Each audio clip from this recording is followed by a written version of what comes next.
What happened? What'd they do? He said he gave me all your money. What the hell happened? He said he gave me all your money, everything, every class. There's something oddly gratifying about witnessing karma play out, especially when it happens to someone who has been in the spotlight for all the wrong reasons.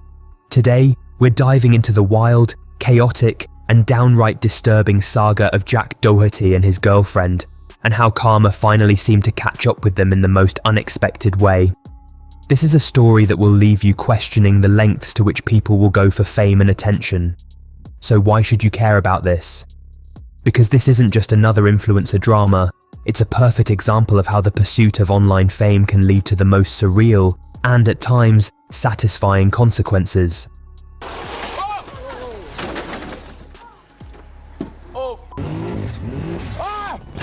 The not-so-innocent influencer. This is Mckinley Richardson, Jack Doherty's girlfriend, and she's finally facing some well-deserved karma. It's important to note that Mckinley isn't just a passive victim in all of this. Her rise to fame has been marked by content that often pushes boundaries in ways that aren't always positive. With over 1.4 million followers on TikTok and Instagram, and more than 6.1 million on YouTube, Mckinley has a significant influence on her audience. However, the content she promotes isn't always what you might call good influence. Her involvement in risky stunts and her willingness to exploit her own trauma for views are just the tip of the iceberg. Mckinley also runs a private OnlyFans account where she offers exclusive adult-only content. While there's nothing inherently wrong with this, it does raise questions about the image she projects, especially given her simultaneous engagement in platforms aimed at younger audiences. What happened here? If you're not familiar with this walking disaster, and no, we don't mean a point-of-sale system, let us enlighten you. If Mckinley were a man, Chris Hansen would have tracked her down faster than a bloodhound on a scent trail. Her entire career, if you can even call it that, revolves around promoting her OnlyFans account. Normally, this wouldn't be an issue, adults can do what they want, but Mckinley's entire audience consists of kids, and that's not just unethical, it's downright disturbing. Imagine if the roles were reversed. A grown man targeting a young female audience with this kind of content. The FBI wouldn't just be knocking on the door, they'd be tearing it down. Her content is full of interactions with kids that are highly inappropriate, considering what she's really selling. Take this for example. Excuse me, are you following me? Yeah. Are you actually? Yeah. Oh my gosh, you guys, he's actually subscribed. Do you want to go shopping? Yeah, let's go. Okay. So how long have you been subscribed to me? A couple of months, I think. She's asking a child if he's subscribed to her, knowing full well what kind of content she's peddling. And this isn't an isolated incident, this is her brand. Her videos prove that the majority of people who watch her content are children, which she then indirectly and, in some cases, directly promotes her OnlyFans to. So clearly nothing like a code of ethics is stopping her, and self-respect is nowhere in sight. Her relationship with Jack is a mess that just underscores her lack of boundaries and respect for her audience. The whole thing is so staged, so blatantly fake, that it's almost insulting to anyone with even half a brain. But the real issue here isn't just that they're a toxic couple, it's that Mckinley is actively trying to recruit kids into her toxic world. Imagine being so morally bankrupt that you actually build your brand on the backs of children, steering them away from Fortnite and into your OnlyFans account. And let's talk about her history. This isn't new behaviour. Mckinley has a long track record of exploiting her young audience, subtly or not so subtly pushing them toward adult content. She knows exactly what she's doing, and she doesn't care. She's in it for the money, no matter the cost, even if that cost is the innocence of a bunch of kids who don't know any better. So stick around because she's about to get a reality check. But first, what part does Jack Doherty play in all of this? If you've been around social media for the past few years, especially on platforms like YouTube, TikTok, or the live streaming site Kick, you might already know Jack. He's the kind of content creator who thrives on pushing the boundaries, often flirting with danger and controversy to keep his audience hooked. But with such a reckless approach to content creation comes a fair share of criticism.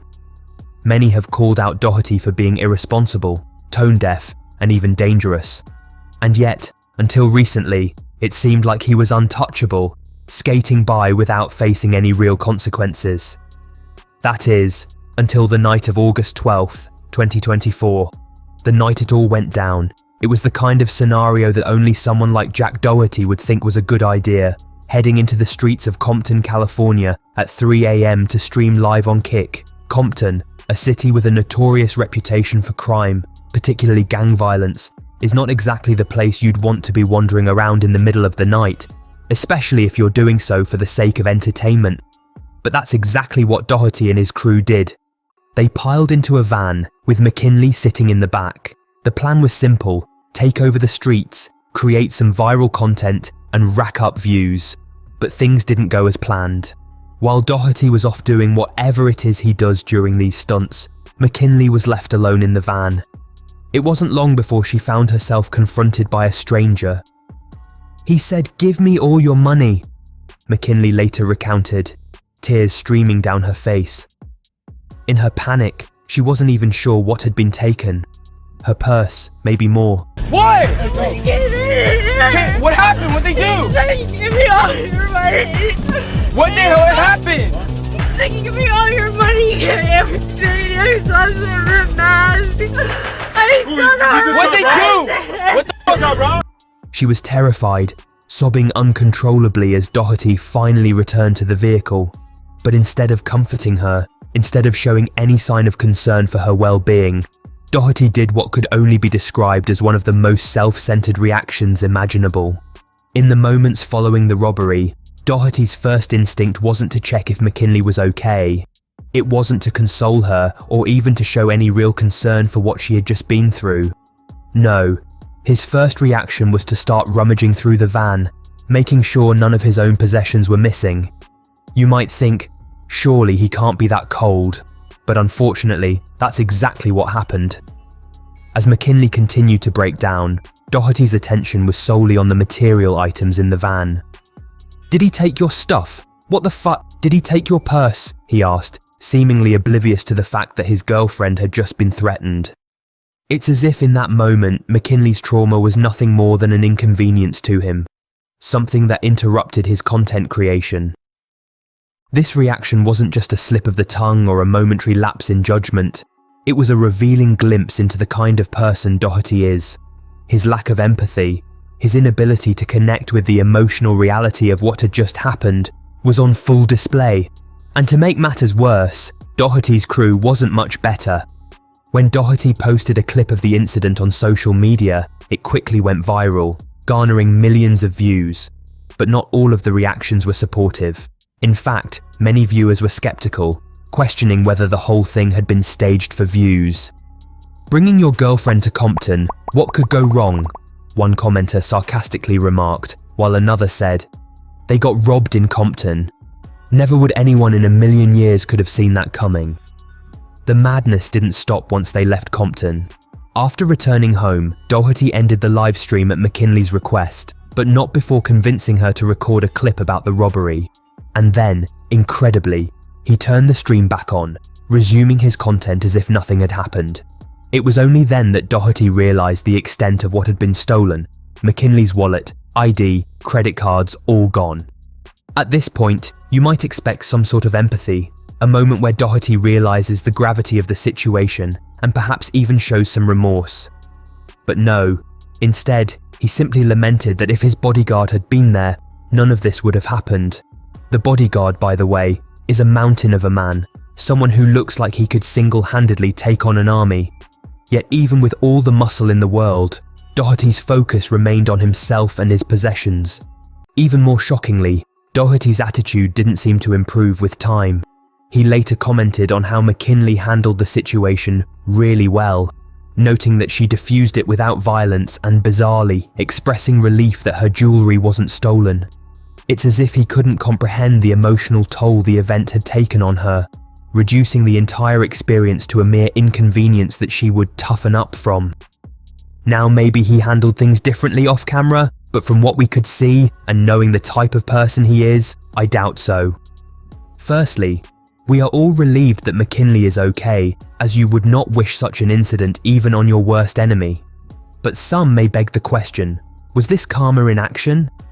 In a way, the robbery in Compton was a form of karma, a wake-up call that Jack and Mckinley are unlikely to heed. Their relentless pursuit of fame has blinded them to the very real dangers of their actions, and sooner or later, that will catch up with them. This incident might just be the beginning of a much larger downfall, one where the consequences of their choices finally come to bear. Karma doesn't always strike in the way we expect, but it does have a way of balancing the scales. For Jack and Mckinley, the scales are tipping and the world is watching.